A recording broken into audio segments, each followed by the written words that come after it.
Israel is at war.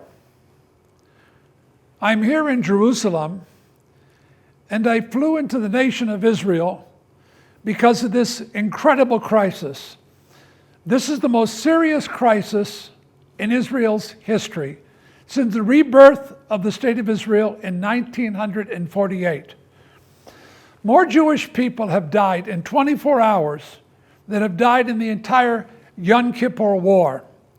And we're going to talk about it right now so you can understand the seriousness of this. Just today, we have met with Israelis. As a matter of fact, a few moments ago, I met with an Israeli man and his sister who was on the phone with his mother, a nurse, 62 years old, when the terrorists attacked the kibbutz. The kibbutz that was attacked, he could hear everything. He could hear her and hear them screaming. He could hear it all on the phone. And when they killed over 100 people, children, little children, somewhere more than 20 children, even beheading children, burning people alive, absolutely unspeakable horror. Another area they attacked teenagers and people in their young 20s and took somewhere between 150 and 200 hostages. We're talking about over 1,200 Israelis dead. We're talking about over 3,700 Israelis wounded, many of them critical wounded. It's very, very heartbreaking. This is the gravest crisis, the gravest massacre of Jewish people since the Holocaust. Now I just came from the hospital, meeting with a high-level commander in the Israeli Special Forces who was blown up by grenades, comforting him, ministering to him, helping them. I can tell you this, early today when I drove to Sidrot to meet with the mayor, as he's asking for our help because no one's coming out of their houses in that town because of the terror. I know about the terror because the day before I was there, we had 80 missiles in about 15 minutes come down on our heads, and you could smell the smoke from the missiles. We had to dive 4 times in the ditches because of the missiles. And today when we were there, in spite of the fact we were by a police station that was blown up and the terrorists were killed, in spite of the fact there were a lot of police officers there, in spite of the fact the mayor was there, and even the president of Israel had just come, in spite of that fact, there were 3 terrorists close to us. We could hear the bullets. And they rushed us into a closed room because they had to fight and kill those terrorists. This is Israel right now. Israel's at war. It's an incredible crisis. And that's why I'm sharing this with you. I'm going to talk to you about how serious this crisis is with Israel at war. I want to talk to you about several things. Number one, I want to talk to you about that kibbutz I just mentioned. That kibbutz in which all those people were murdered, brutally slain and massacred. The terrorists not only were Palestinians, Hamas, but they were also Persian. They found out some of those terrorists were from Iran, most likely Revolutionary Guards from Iran, because they were speaking Persian. Iran has been behind all of this, behind Hamas, their long arm, their proxy, behind Hezbollah in Lebanon. Speaking of Hezbollah, the U.S. Embassy in Beirut has been shut down quietly and being evacuated. Why? Because war's coming. War's coming and they know it.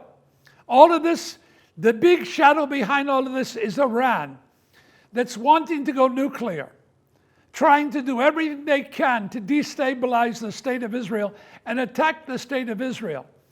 So this is a battle. This is a battle for Israel's existence. And I'm going to share many things with you. I told you I was at the hospital. The hospitals right now are being completely transformed throughout the state of Israel.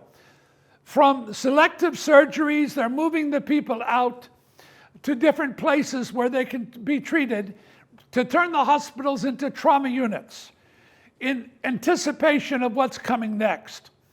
The crisis has not ended. It's going to become even more grave for the state of Israel.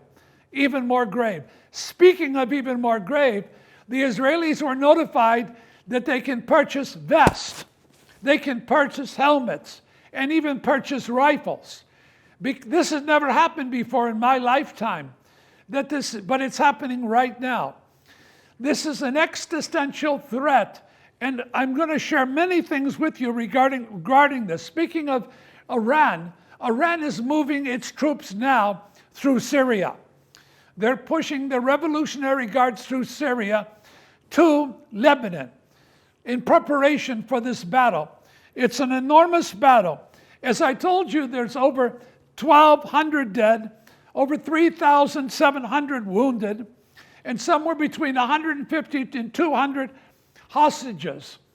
Now, the government of Israel has just formed a war cabinet. In other words, there's a unity government in Israel right now where they've all come together, which means basically all legislation stops. And the only reason for the government of Israel is to fight a war that's not going to be fought in a week or fought in a month. This is a battle, an existential battle against a power that wants to wipe Israel off the map. I've met with the former president of Iran who believes, he's a 12er, he believes that the 12 descendant of Muhammad, the Mahdi, which all the clerics in Iran believe, is going to be resurrected through an apocalypse. And that only an apocalypse will usher him in. An apocalypse, they believe, against the little Satan, Israel, and the great Satan, America. So right now, Israel is at war. And you are at war also. This is a battle that you are in if you know it or not. You have a decision to make. Your silence will be a consent. We'll be siding with the enemies of Israel. God said, I'll bless those who bless thee and curse those who curse thee. Your silence will be a curse on America and a curse on you. And your speaking up, your voice, your courage will be a blessing to America, a blessing to you, and a blessing to the nation of Israel. So I want to encourage everyone to do something now. Don't be silent. These people are going through unspeakable hell. Can you imagine it? The hostages, Holocaust survivors, little children, teenagers, hauled into Gaza by demon-possessed madmen. You can't imagine the unspeakable horror. When I tried to comfort that young man and his sister, I wept because it broke my heart, because I could see the pain in their eyes.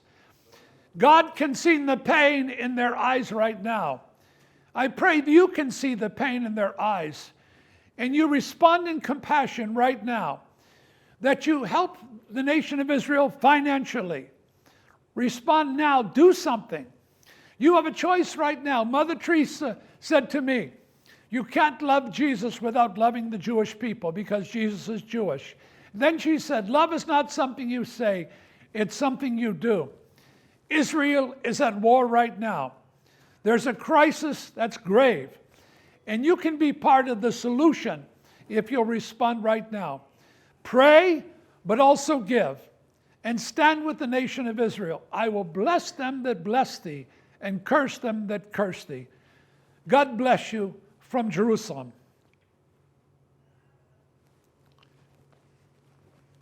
Let me thank you.